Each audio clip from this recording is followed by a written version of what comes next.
My name is Cecilia Wilson, and I'm 32 years old. 2 months ago, I stood in the middle of my mother's rose garden while guests buzzed behind me on rented chairs, soft music playing through rented speakers, and I slid a gold ring onto my own finger. The air smelled like peonies and lemon cake, but the taste in my mouth was bitter, because that ring was never supposed to be mine. Not like that. It had once belonged to someone else, and it was supposed to have been given to me by the man I loved. Instead, it had ended up on my sister's hand, with my parents smiling like they hadn't just lit a match to everything I thought I was building. So I did something none of them expected. I married myself. I know what you might be thinking. How could it possibly come to that? Who marries themselves? Is that even legal? And I get it. It sounds like some viral stunt or a sad, lonely gesture, the kind of thing a woman does when she's given up on love or needs attention. But let me ask you something. Have you ever been so consistently overlooked, so persistently passed over by the very people meant to support you, that you started wondering if maybe it wasn't them? That maybe you really were forgettable? If you've ever felt like your own life was being lived in the shadows of someone else's spotlight, then maybe you'll understand. Maybe you'll get why this wasn't some grand performance. It was a reclaiming. And before you roll your eyes or scroll past, hear me out. Because what led me here wasn't a lack of love. It was betrayal, and a kind I never expected. Drop a comment if you've ever been the second choice in your own family. I want to know if I'm the only one. I wasn't always the girl who staged a wedding alone. I used to be someone who believed that love, real love, meant patience, sacrifice, and waiting your turn. I was the eldest daughter, the reliable one, the fixer. My younger sister, Megan, was the star from the moment she learned how to say "tada" in a tutu. Where I was quiet, she was loud. Where I was careful, she was impulsive. People called me mature, like it was a consolation prize. When we were children, my mother used to brush Megan's hair while she sat cross-legged on the living room rug, all golden curls and cheeky grins, while I was tasked with setting the table or folding towels. "You've always been so responsible, Cecilia," she would say. It was supposed to be praise, but what it really meant was, "We don't need to worry about you." That pattern followed us like a shadow through school, through birthdays, through every milestone. Megan got the loud parties and the new outfits, the trips with her dance team, and the girl time weekends with mom. I got certificates on the fridge and quiet thank yous for helping clean up. At first, I didn't mind. I told myself they loved us the same, they just showed it differently. I told myself that Megan needed more attention, that I was just easier, calmer, more grounded. But the truth is, you can only tell yourself a story for so long before the cracks show. Especially when you start falling in love, and even that, especially that, gets taken from you too. I met Daniel Rains when I was 28 at a friend's engagement party. He wasn't flashy or loud. He wasn't the kind of guy who commanded the room. But he saw me. I remember that distinctly. While everyone else gravitated to the spotlight, he sat next to me by the wine table, asked questions that weren't just polite filler, and listened, really listened, when I talked about my job as a historical preservationist. We didn't fall in love all at once. It was slow, sweet, a build of shared nights and exchanged books and mornings with coffee and crossword puzzles. It felt safe, like something I could build a life on.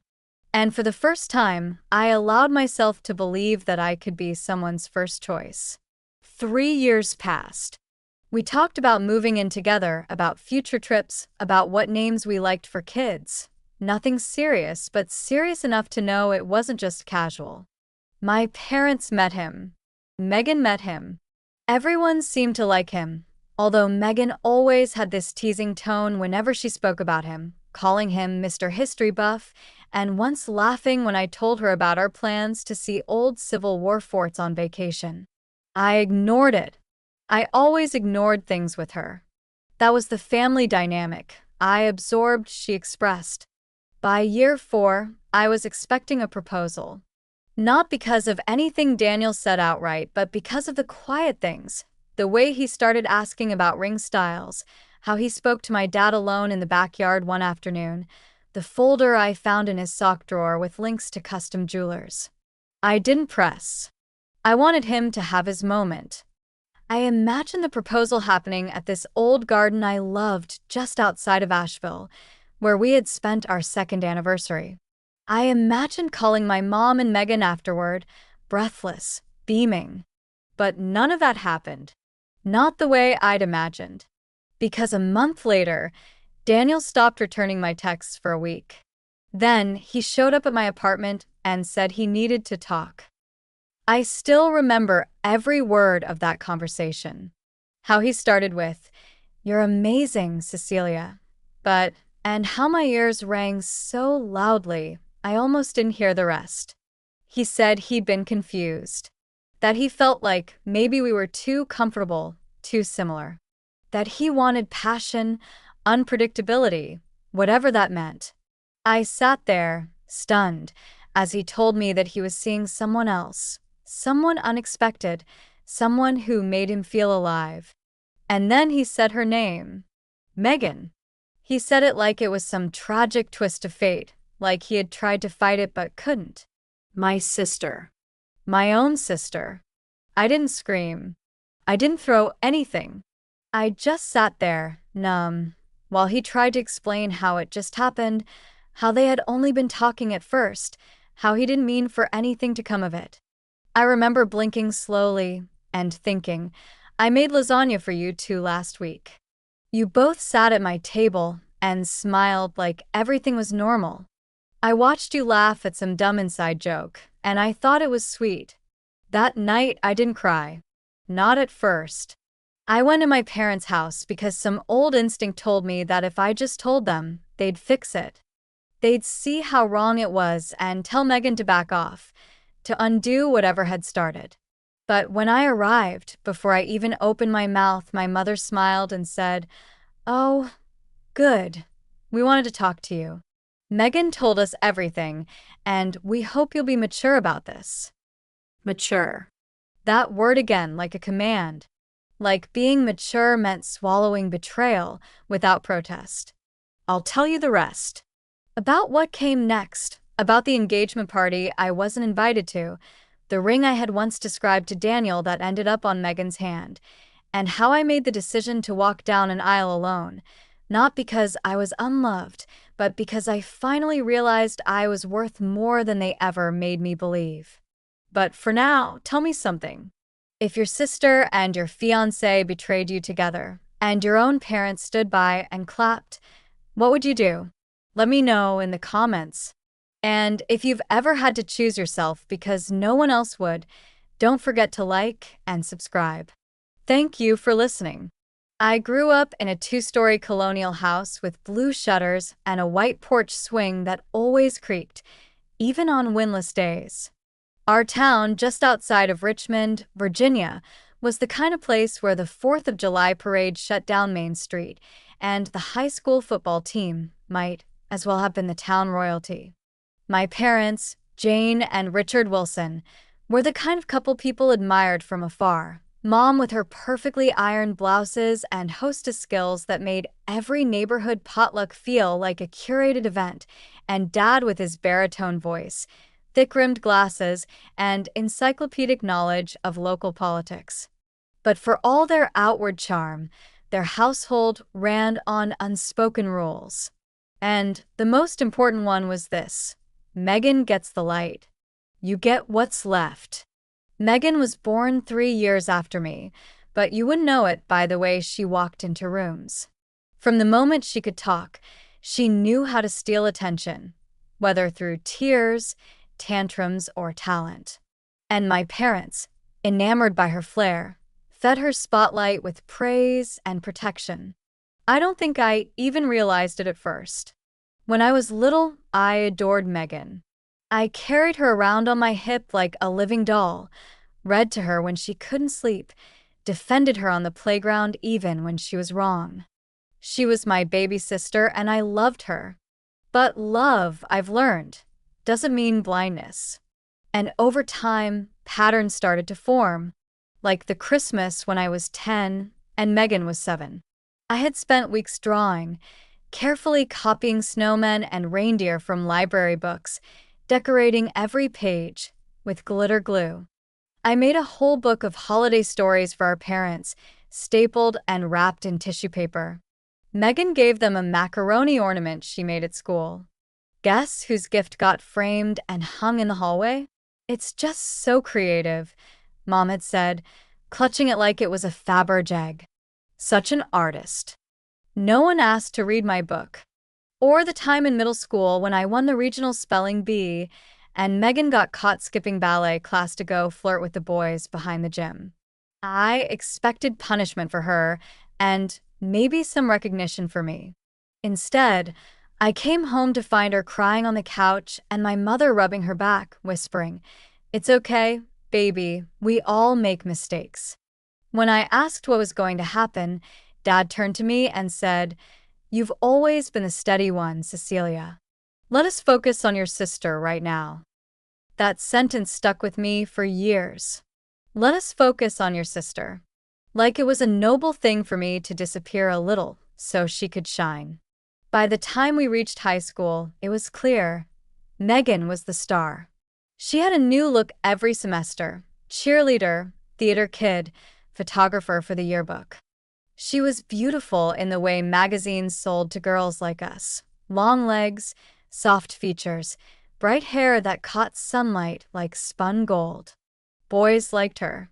Teachers let her turn things in late. When she wanted something, she got it. I watched her fall in and out of love with a reckless confidence that left crushed feelings behind like glitter after a party. Meanwhile, I studied. I volunteered. I babysat the neighbors' kids, helped Dad alphabetize his files for city council, and led the Honor Society's charity drive. At awards banquets, I wore dresses I bought with my own savings. Megan wore ones Mom bought her on impulse. She'd show up halfway through the event, slink into a seat next to my parents, and somehow, everyone's eyes turned to her. College was my escape. I got into William and Mary and threw myself into my studies like my life depended on it. History felt like something I could claim, solid, detailed. A world where facts mattered and truth didn't shift depending on who was prettier or louder. I majored in colonial architecture and preservation, and for once, I felt like I belonged somewhere. Megan went to a community college, dropped out after a year, then floated from job to job: boutique clerk, yoga receptionist, nanny. My parents called her finding herself. They called me too serious. Despite everything, I kept the door open. I invited Megan to visit me, took her out when I got my first real paycheck, even let her stay with me one summer when she had a creative rut.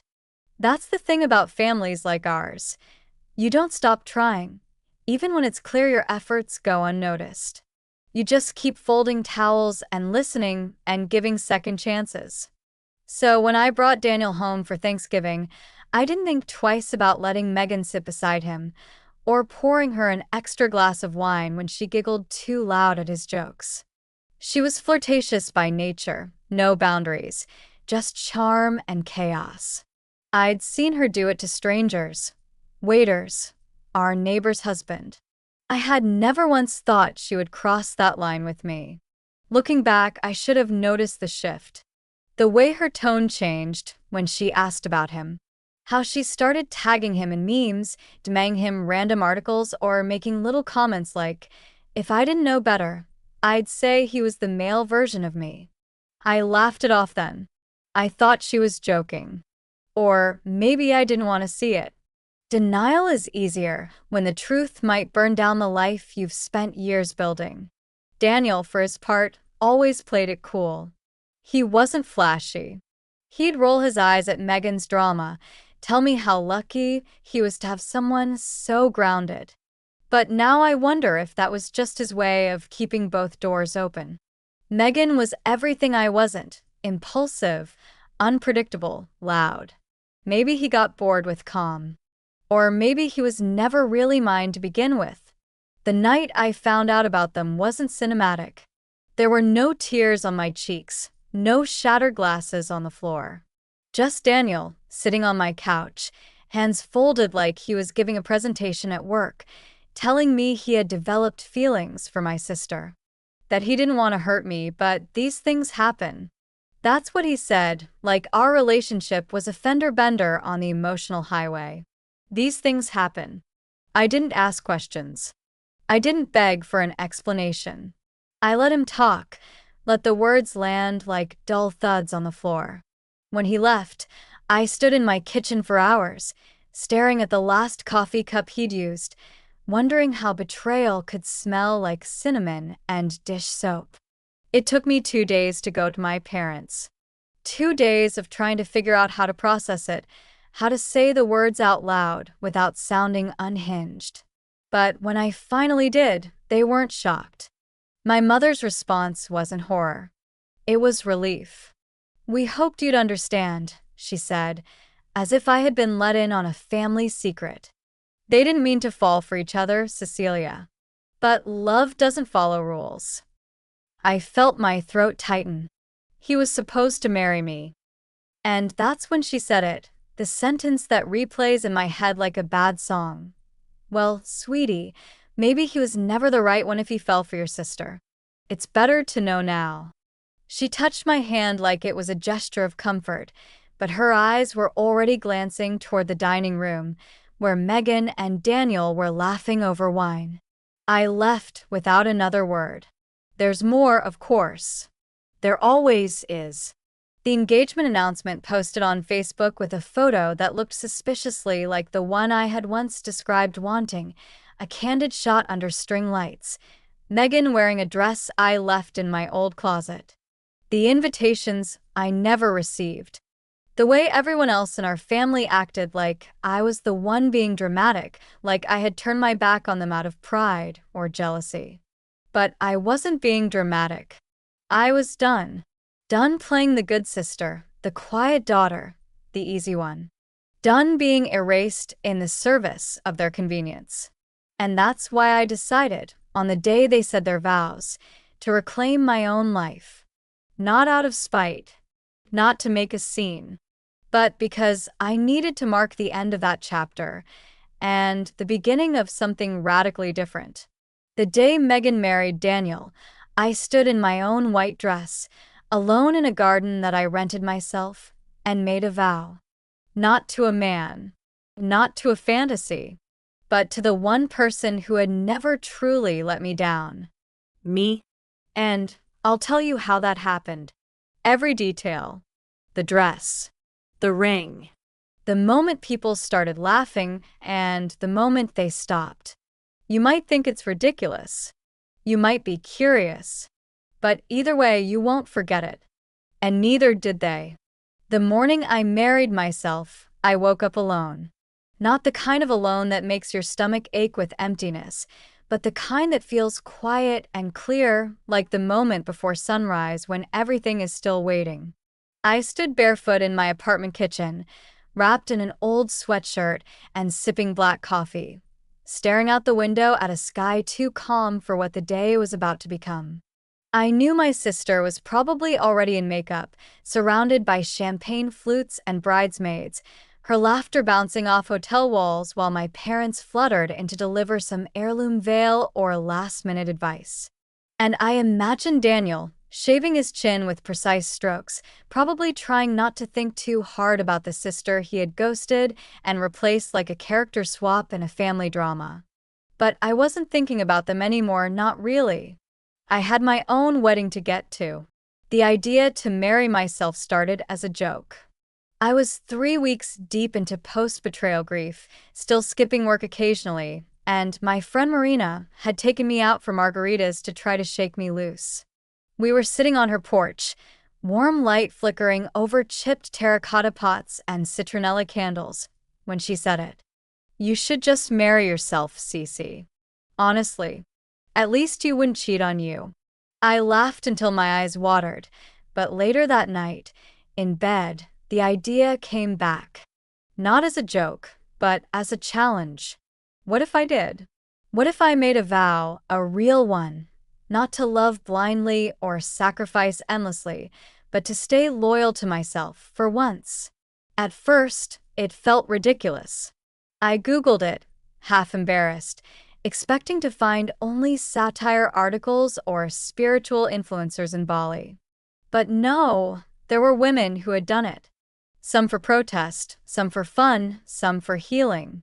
The more I read, the more it burrowed under my skin.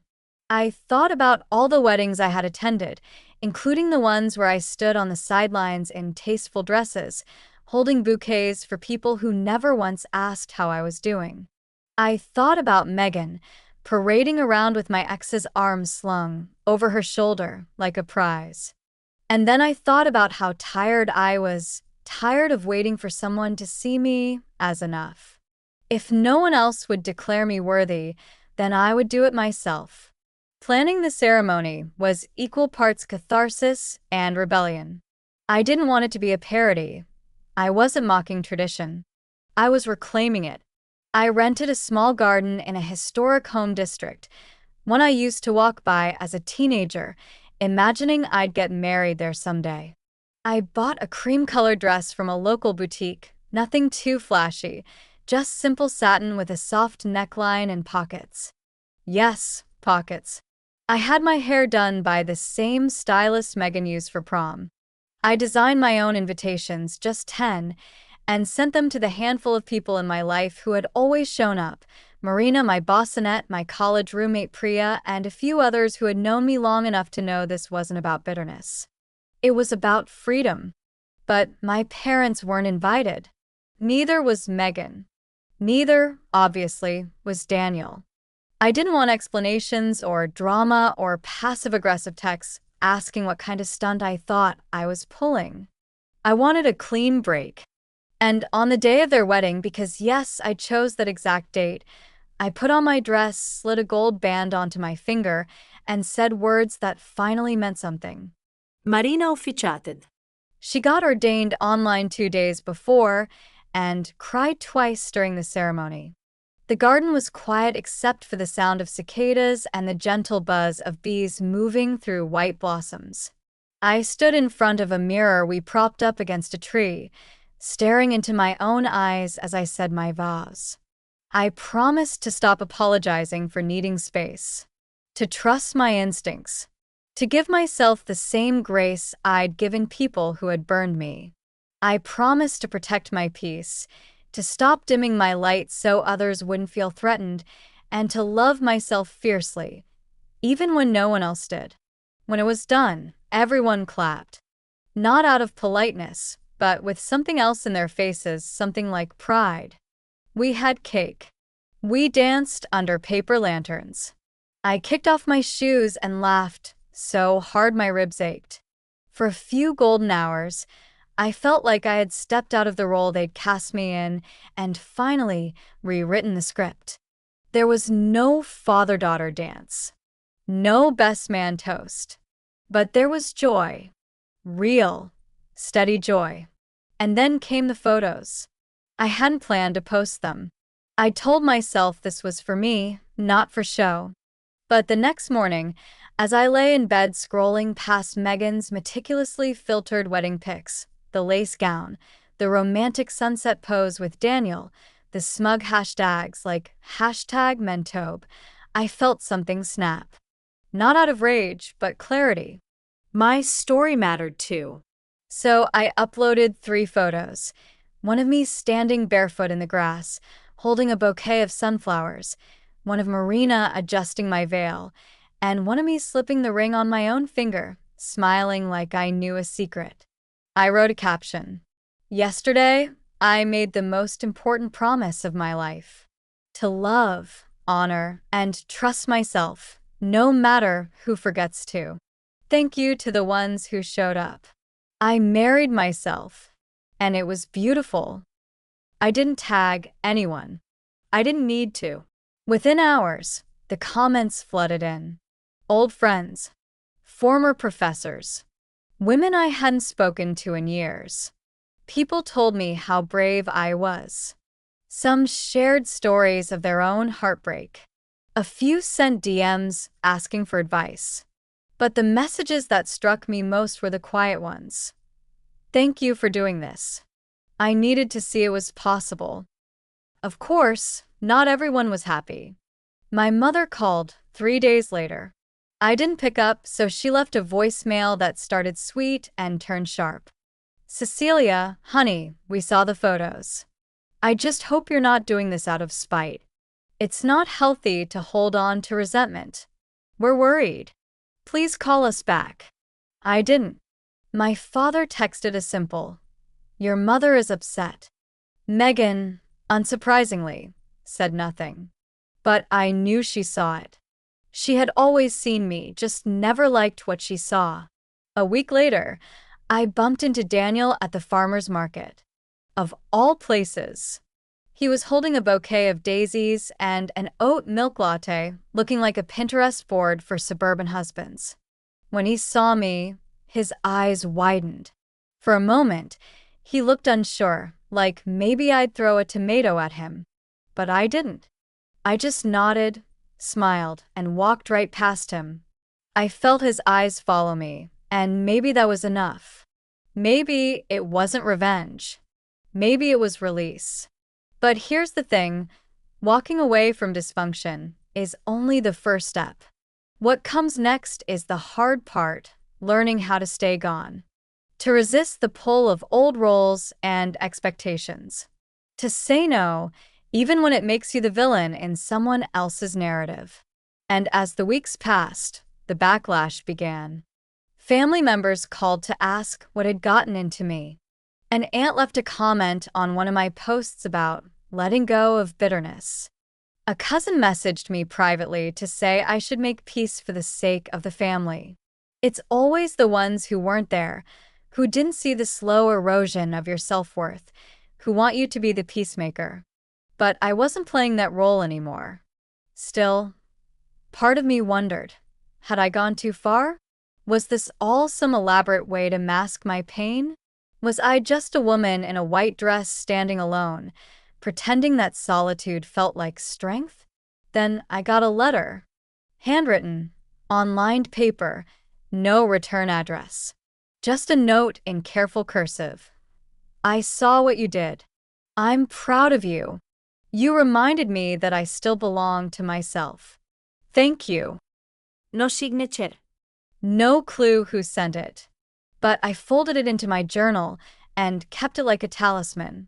Because even if no one else understood, someone out there did.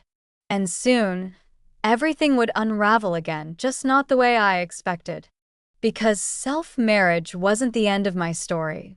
It was only the beginning of the confrontation I'd spent years avoiding. They thought I was done with them. They were wrong. 2 weeks after my self-wedding, the silence began to shift. It didn't happen with a crash or a scream, but with a strange sort of humming like static in the air before a thunderstorm. It started with my cousin Ellie texting, "Hey, your mom's been asking about you," followed by a string of heart emojis and a vague, "Call me when you're ready." Ready for what? To be chastised? To play therapist to my own betrayal? I didn't reply. The next day, I found out from Marina that my father had asked around at church to see if anyone had a counselor recommendation for me. For me. Not for Megan or Daniel or the warped family tree they'd proudly watered, but for me, the one who finally had the nerve to say, "No, I don't forgive this." I thought I had prepared for the backlash. I had done the self-work, stood in the garden, said my vows, posed for the pictures.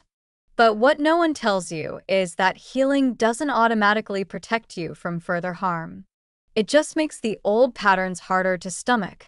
And my family wasn't ready to let me go quietly. They had always relied on my silence. Now they didn't know what to do with the version of me who answered their smiles with steel.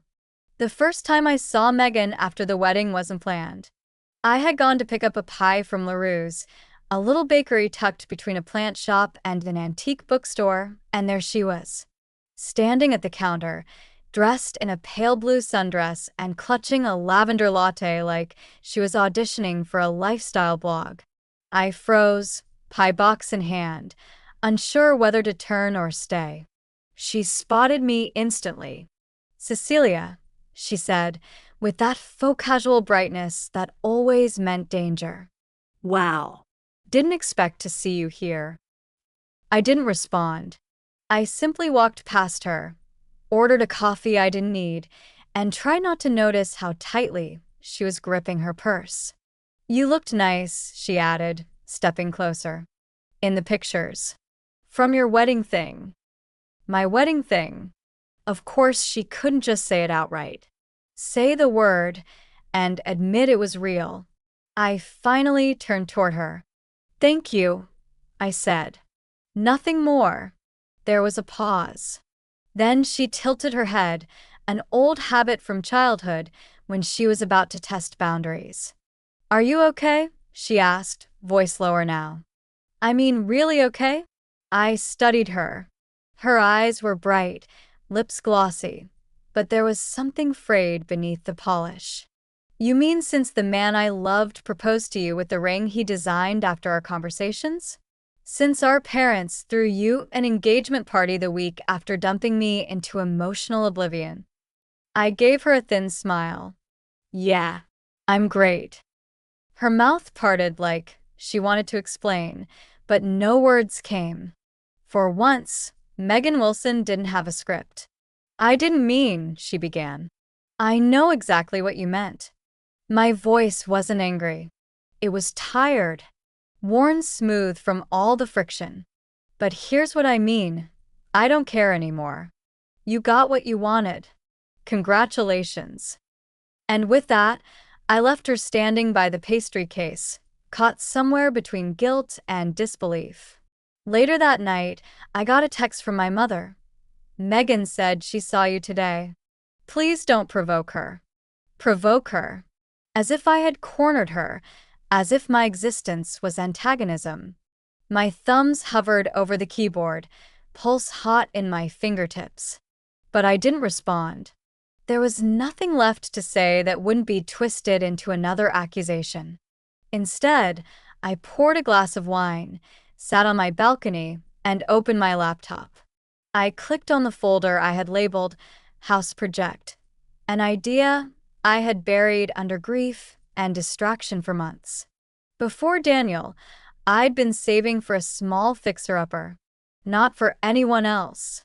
Not for a family. Just for me. I had toured a few historic homes last fall, back when I believed I'd be sharing the process with him. Now I realized that dream hadn't died. It had just shed its dead weight. Within days, I had appointments booked, listings flagged. The idea gave me something new to anchor to, a horizon point to keep me from drifting back into the undertow of my family's dysfunction. And when I finally walked into a 1920s bungalow with ivy creeping up the brick and creaky pinewood floors, I knew. It wasn't perfect, none of them were, but it was mine. It had a little garden out back and an attic full of potential. I signed the papers on a Thursday and picked up the keys with trembling hands. Marina came with me to the closing. "You're really doing it," she whispered as we walked across the threshold. "Yeah," I said, my voice thick. "I really am." I posted a photo later. Me on the porch steps, holding the keys like a prize. No caption. Just the image. Within an hour, my aunt commented, "Finally. Can't wait for the housewarming party." And then, will Megan be invited? I didn't answer. But the question lingered in the air. Because not long after, I got the invitation. It came in the mail, an envelope with gold trim, addressed in calligraphy I recognized instantly as my mother's. The wedding reception. The real one. Apparently, their original event had been a small ceremony, and now they were planning the big celebration. Megan and Daniel, in bold serif font, requesting the honor of my presence. I held it in my hands like a live wire. It wasn't just a dig. It was a dare. A week passed before I responded. I didn't RSVP. I didn't text. Instead, I mailed back a single item, a copy of my wedding program, folded neatly, with a note inside that said, "I already attended the wedding that mattered." But that wasn't the end of it. Because one night, just before I drifted to sleep, I got a call from my father. I almost didn't answer, but curiosity won. "Cecilia," he said, his voice low, like he was calling from a confessional booth. "I just wanted to talk." I said nothing. "I know you're upset," he continued. "And I understand. I do. But this family, this situation, it's complicated. Megan didn't mean to hurt you." "She did," I said calmly. "And you let her." A pause. A swallow. Then, maybe. "But she's still your sister. And we're still your parents. You can't just erase us." I breathed in through my nose, let the silence stretch. "I didn't erase you," I said finally. "You did that yourselves. I just stopped pretending I couldn't see it." He sighed. "So, you're really not coming?" "No," I said. "I'm not." He said goodbye after that. No argument. Just a hollow, aching kind of acceptance. The night of their reception, I hosted a small dinner at my new house. Just me, Marina, Priya, and Annette. We cooked pasta, opened wine, lit candles, and played music. At one point, I stepped outside to water a few new plants, and across the street, I noticed an older couple sitting on their porch, smiling in my direction. "Having a party?" the woman called. "Sort of," I replied, celebrating a new chapter. And as I stood there, hose in hand, the music drifting through my open windows, I realized something. This was enough. Maybe not forever. Maybe not always. But right then, in that moment, it was. Of course, I thought the worst was behind me. But what happened next? I never could have predicted. Not the email. Not the confrontation. And definitely not the secret Megan tried to bury, until it rose back up and forced her hand. The email came on a gray Monday morning, tucked between ads for furniture sales and a newsletter I never remembered subscribing to. At first, I didn't recognize the sender, but something about the name caught my eye. Rains. Daniel's last name. I clicked, expecting it to be a group invitation or maybe one of those awkward mass messages that family members send when they don't know how to speak to you directly anymore. But it wasn't from Daniel. It was from his mother. Subject line: "I think you should know." I stared at it for a long time before opening it. My hands hovered above the keyboard, unsure if I really wanted to step back into the toxic mess I had so carefully stepped out of. But curiosity won, as it always does, and I clicked. "Cecilia, I hope this message finds you well. I know we were never particularly close, and I understand if you'd prefer I didn't reach out. But I've been thinking about you lately, especially after seeing your wedding photos. I just wanted to say you looked beautiful and brave. I don't know if you know this, but I always thought you were the right one for Daniel." There was a pause in the body of the email, like she had debated whether to keep going. "I won't get into all the details, but I've recently learned some things that I think you deserve to know, things about how your relationship ended and how Megan inserted herself into it. Daniel didn't just fall out of love. He was nudged, coaxed. There were things said behind your back, lies told to you and about you. And while Daniel made his own choices, poor ones in my opinion, I want you to know, you didn't imagine the shift. You didn't misread the room. If you ever want to talk, I'm here. I owe you that at the very least. Rebecca Rains." I read the message 3 times. Then again. My throat went dry. For all the months I'd spent wondering what I had done wrong, what I had failed to give, I never once let myself believe it had been orchestrated. That Megan had played a longer, more intentional game.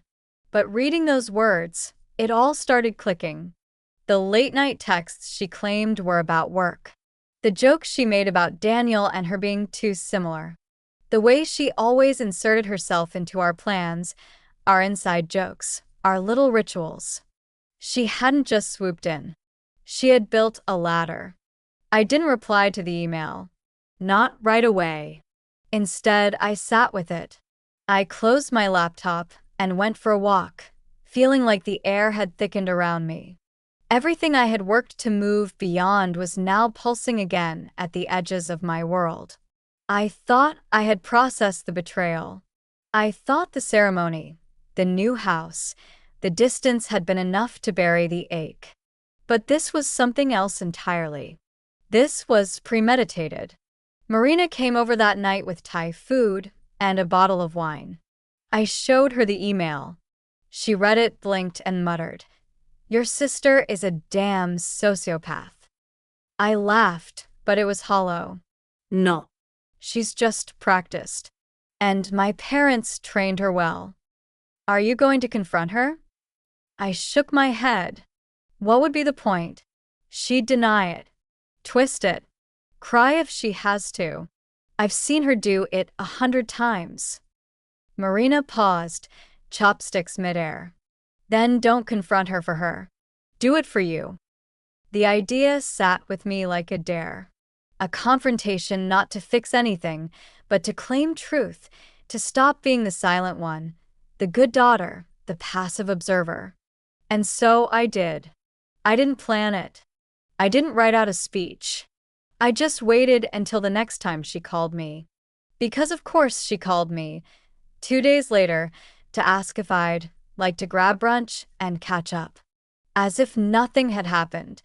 As if we were just sisters again, choosing cinnamon rolls over avocado toast and laughing about boys. I'll come to your place, I said instead. Saturday morning. 10. Her voice faltered. Sure. Yeah. Okay. When I arrived, she answered the door in yoga pants and a peach-colored sweatshirt that read blessed. I almost laughed. We sat in her kitchen. There was fresh fruit on the counter, a candle burning that smelled like vanilla and ambition. I didn't touch the coffee she offered. I got an email, I said, straight to the point. From Daniel's mother. Her eyebrows arched. Okay. She told me what you did. The silence was electric. Megan didn't blink. She tilted her head in that familiar, feline way. I don't know what she told you, she said carefully, but Daniel and I'm not here to hear your version, I interrupted. I'm here to tell you I know. About the messages you sent. About the things you told him. About the lies you fed our parents. She stood, arms crossing tightly. So what? You came to yell at me? To dredge up ancient history? No, I said calmly. I came to say this out loud. To name it. Because pretending didn't help me then, and it sure as hell won't help me now. She scoffed. You're obsessed with making yourself the victim. You always have been. I laughed. No, Megan. You just always needed me to be the quiet one. The one who swallowed her pride while you chewed the scenery. She stepped back. You're being dramatic. No. I'm being clear. For the first time in years. She didn't apologize. She didn't cry. She didn't admit anything. But for a few seconds, the mask cracked. Her jaw tightened. Her eyes blinked fast. And I knew. I saw the part of her that had always envied me. Not for attention, not for praise, but for something deeper. The steadiness. The self-worth she could never fake. I'm not coming to any more family events, I said as I stood. I'm not pretending. I'm not playing peacekeeper. You wanted my life? You got a cheap imitation. Good luck. I left her standing in that kitchen, surrounded by curated perfection that suddenly felt like a stage set. And I didn't look back. Later that week, my father called. Again. This time he sounded older. Like something had cracked in him too. Your mother's upset, he said. The usual opening. I'm sure she is. She doesn't know what to say anymore. Maybe she shouldn't have said so much before. A pause. Then, your sister's marriage isn't going well. I'm not surprised. He sighed. We miss you. No, I said. You miss the version of me who made your life easier. She's not coming back. He didn't hang up right away. He let the silence sit there. And for the first time, I didn't feel the urge to fill it. I never did respond to Rebecca's email, but I think she understood. She'd given me a piece of the puzzle I hadn't realized was missing.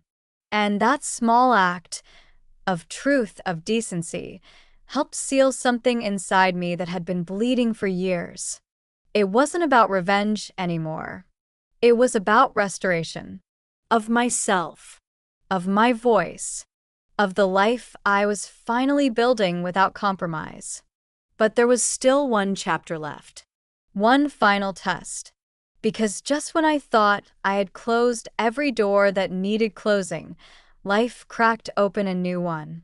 And standing on the other side was someone I never thought I'd see again. It was early April when he showed up, unannounced, uninvited, and somehow still familiar in all the wrong ways. The dogwood trees outside my bungalow were beginning to bloom, delicate white petals scattered along the walkway like wedding confetti left too long in the sun. I had just come in from planting a row of herbs by the back fence, gloves still on my hands, soil under my nails, when I heard the knock. Not the polite, three-tap rhythm of neighbors or mailmen. This was heavier. Hesitant. I opened the door with one hand on the frame and froze. Daniel. He looked older. Not in the obvious ways, no gray hair, no wrinkles, but in the heaviness around his eyes, the stiffness in his stance. He wore a navy jacket, a collared shirt unbuttoned at the neck, like he was trying to blend into something casual but couldn't quite shake off the formality. Cecilia, he said, my name cracking slightly in his throat. I didn't speak.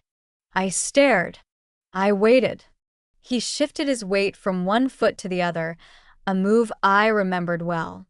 The way he used to do that when he was nervous, before telling me hard truths wrapped in soft words. I know I have no right to show up here, he said. But I didn't know how else to reach you. You could have not, I replied, voice calm, colder than I expected. That was always an option. He nodded slowly. I deserve that. There was a long pause. The wind rustled the trees. Somewhere down the street, a child's voice echoed, calling for their bike. I just wanted to tell you, he began, that I'm sorry. Not just for what I did, but for how I did it. For lying. For letting her, he trailed off, like he couldn't bear to finish the sentence. For letting her do exactly what she always does? I offered, arms folded.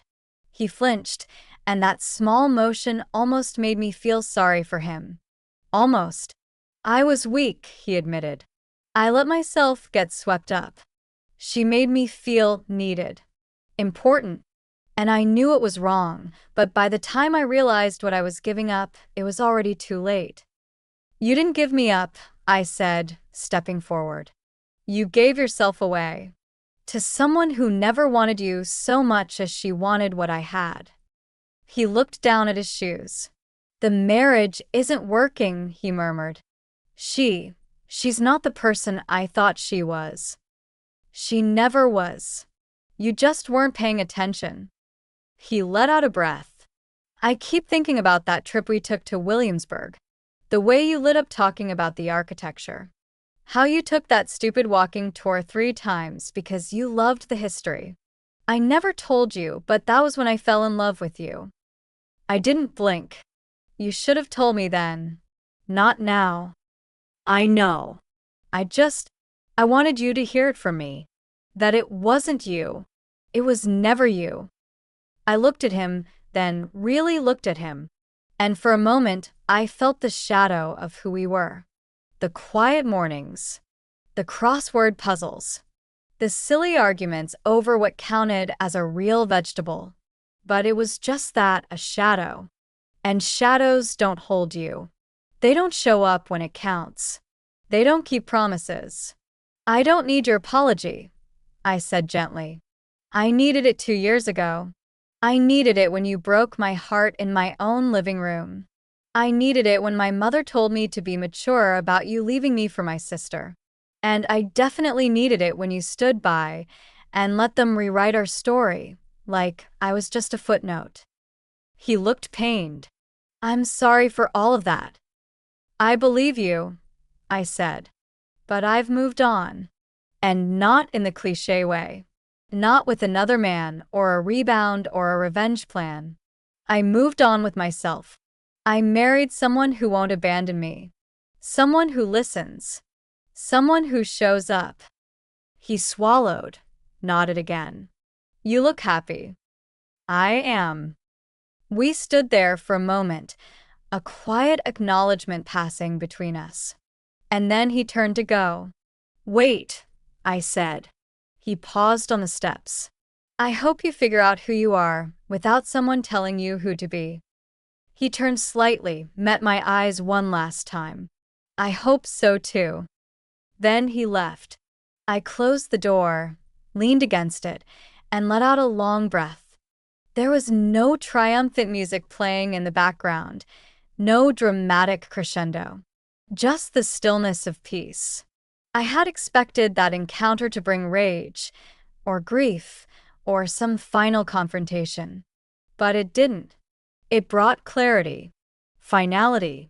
It reminded me that closure isn't always a conversation. It's the quiet in your own heart when someone's voice no longer echoes there. A few weeks later, I threw a housewarming party. Not a big one. Just a dozen people: Marina, Annette, Priya, a few of my colleagues from the preservation board. We grilled vegetables on the back patio, drank wine from mismatched glasses, and laughed so hard my cheeks hurt. Someone brought up my wedding, and everyone toasted again, joking that I was the only bride they knew who'd had no in-laws, no drama, and no regrets. I went upstairs for a moment during the party, just to catch my breath, and I stood in the doorway of my bedroom, staring at the mirror hung above my dresser. I still wore the ring, my ring. Not every day, but often enough to remind myself that I was committed to a life of authenticity, to protecting my own heart, not handing it to people who hadn't earned it.